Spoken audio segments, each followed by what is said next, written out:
Bee's weekly book haul was filmed before a live studio audience of Bee's dog. I don't think he's paying attention. Hey everybody, I've created a brand new series that I'm really excited about. A new video is going to be coming out every Friday afternoon at 2:00 p.m. Eastern Standard Time until these stacks are gone. I haven't done a book haul in a while, but I still found books over the summer. And now we have this to deal with.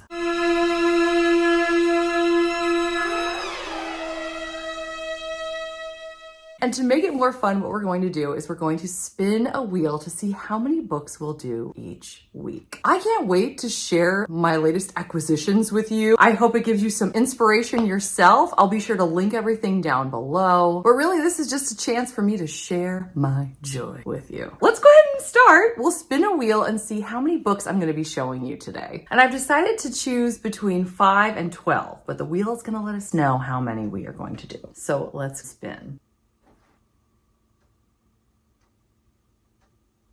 So today we're gonna haul 9 books. But where are we going to haul from? We've got a big box under my desk. We've got books on the table, and we've got a giant stack. It's so many stacks. And yes, it starts at the floor.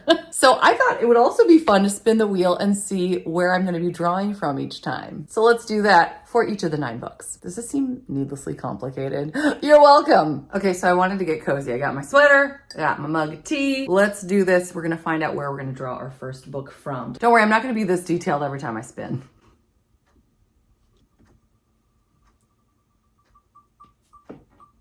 Desk. Let's go from left to right. I've got Love of My Afterlife, which I picked up at the bookstore full price the other day. My daughter really wanted to go to what she calls the book fair, so we wound up at Barnes & Noble, and I thought, you know what, let me just treat myself. I never do this. This is actually a Good Morning America book club pick. I cannot wait to read this. This looks amazing. We have a gal named Delphi who has passed away, and she meets the love of her afterlife. Unfortunately, just as they're starting to gel, someone rushes in and says, "We've made a terrible mistake. This man is supposed to be alive still." So they bring him back to life. So she heads back to Earth to try to figure out where he is. She wants to find him. I was really excited to buy this, and I can't wait to find time to read it. If you've read it, do let me know. What did you think? Spinning again. What do we got?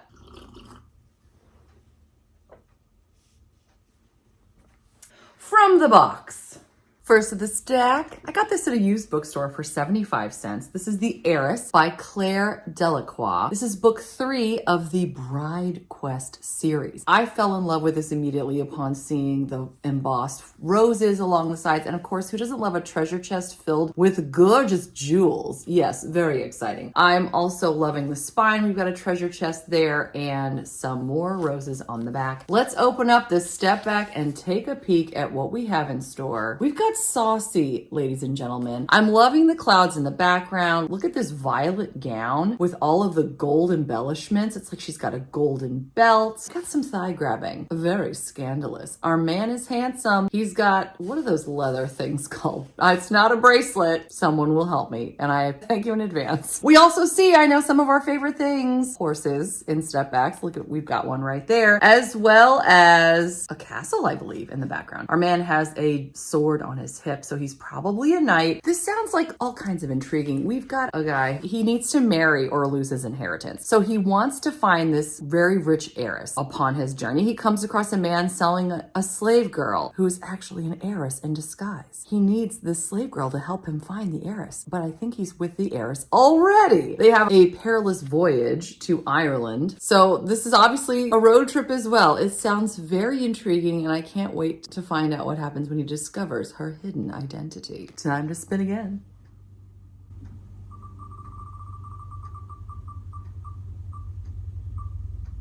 From the stack. Thank goodness, because man is it high. Let's go back again to the very back and see what we have here. Why, it is Soraya Wilson's Party Favors. This was special. I talked about this a little bit in my Polycon experience video. She gave this arc to me, but we had such an incredible conversation. She wrote, "4B, thank you for coming to see me, Soraya Wilson." It just meant the world to me to have this physical arc of the book. It came out July 30th. And I explained I already had the e-arc, but the fact that she still gave this this to me. I thought, oh my gosh, this is just so special. There's a whole universe out there of, I believe it's all sweet, clean romances. This is Sweet Clean, by the way, that's written about a royal family that lives in the fictional kingdom of Monterra. It's not even just Soraya Wilson, but other authors as well who've created this rich, rich landscape of incredible royal characters and the commoners who love them. This book is about a woman who is a party planner, or at least she's hoping to be. One of the big parties she's planning on throwing is for a family from Monterra. And this was set in New York City, but with a potentially Monterran royal who helps our party planner figure out the best way to throw this party and improve her career, but maybe love happens along the way. A lot of fun. Spinning again.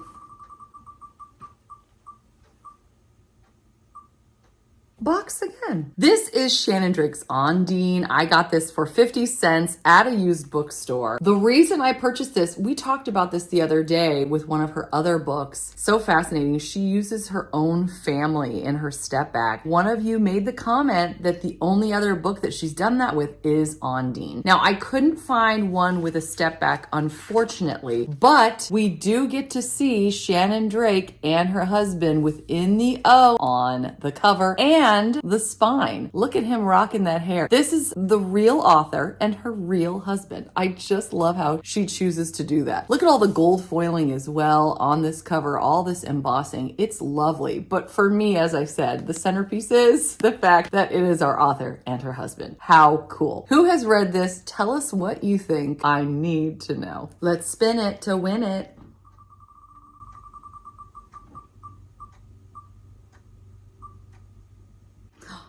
The stack. Let's pick from the tippity top. We're gonna work our way down. What do we have here? Why, it's Ruthless Duke by Scarlett Scott with way too many tabs. You know what I discovered about putting so many tabs in? It's very hard to still find what you're looking for because you basically tabbed every single page. I mean, it's not quite that bad, but it was tricky. This was Tea and Biscuits with Tara and B's book club pick for our very first book club meeting way back in August. Oh, so long ago. Scarlett Scott, her Ruthless Duke. People really enjoyed it. Most people gave it around 4 to 5 stars. I myself gave it 4.5 stars. Despite the fact that it's on Kindle Unlimited, I really wanted to get a physical copy for our very first book club pick. Scarlett Scott and I actually talked about it. She was even part of our finale show the other day, which was so special. But I really enjoyed reading this very first book of the Rogues Guild series about a former spy and his ward and how they try everything they can to keep this forbidden love at bay. But the super spicy scenes still keep coming. There was intrigue, but primarily what Scarlett Scott does best is the intense slow burn between our characters. Fun stuff.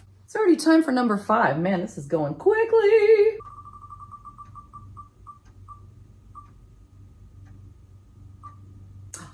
Another one from my desk. I mentioned this one on my... That was uncalled for. I mentioned this on my Instagram the other day. I was so grateful. Deborah of Deborah's Midlife Library gifted this to me, and she also got a copy for herself. I was so excited. I put this on my wish list not too long ago. I cannot wait to read it. It's about a gal in her 40s looking for love, which I don't see enough in romances in general. I love seeing that age group. It's all about spreading your wings, saying yes to adventure and yes to love and life in general. Can't wait to read it. I think Deborah and I might even do a buddy read on this. Let me know if you're also interested in getting in on it at some point. And Deborah, thank you from the bottom of my heart for this book. You made my summer. Let's do it.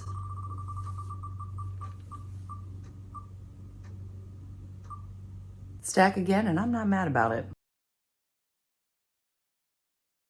So this is In Like Flynn. This is by Lauren Smith. This is book 2 of her Pirates of King's Landing series. We picked the very first book in the series for our September book club pick, No Rest for the Wicked. I've spoken with Lauren Smith, and she has shared with me that she hired these models herself, chose the costumes. I couldn't wait to celebrate all of the covers. We're going to be talking about them during our book club meeting, which is going to be Sunday, September 15th at 4 o'clock p.m. Eastern Standard Time on my channel. I wound up buying all 3 of these for full price because they were just too beautiful not to, and with the book club happening, it just seemed like the perfect idea. We're only doing this 2 more times. Let's do this.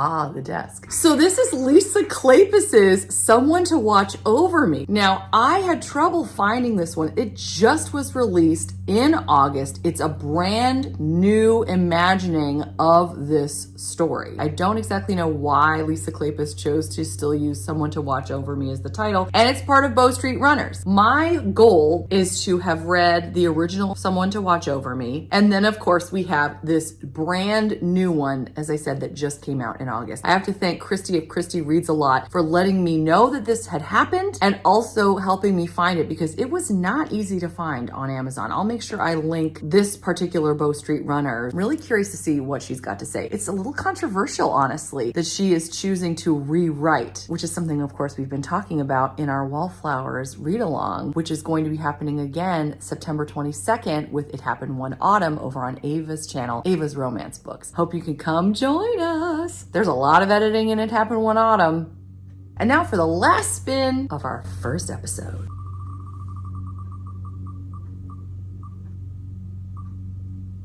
Desk again? All right.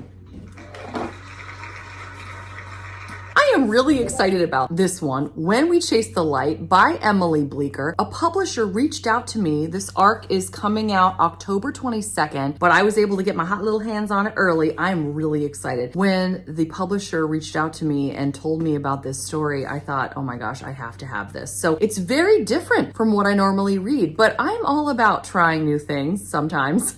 We have a glamorous movie icon with heartbreaking secrets. It follows an actress in the 50s who was once a traveling showgirl in the USO during the 1940s who falls in love with a soldier. As Vivian rises from canteen dream girl to starlet to bona fide legend, she navigates the highs and lows of Hollywood, new romances, and tumultuous family relationships, all in the shadow of her past and the guilt, unmet longing, and buried truths that could still upend the lives of everyone she knows. This sounds epic. It sounds intense. It sounds like it could be a little more dramatic than what I'm used to. It almost certainly is, but I can't wait to dive in. Well, we did it! 9 of my babies who have joined the B-Book family. So glad to share these with you. Hope you got some great ideas for some reads that you might like to try. Let me know, have you read any of these? Or do you know anything about them in general? I need your thoughts. Thanks for spending time with me. I hope you're doing well, and I hope you're enjoying whatever it is you're reading, whether it's one of these or not. Until next time, thanks so much. Take care. Bye!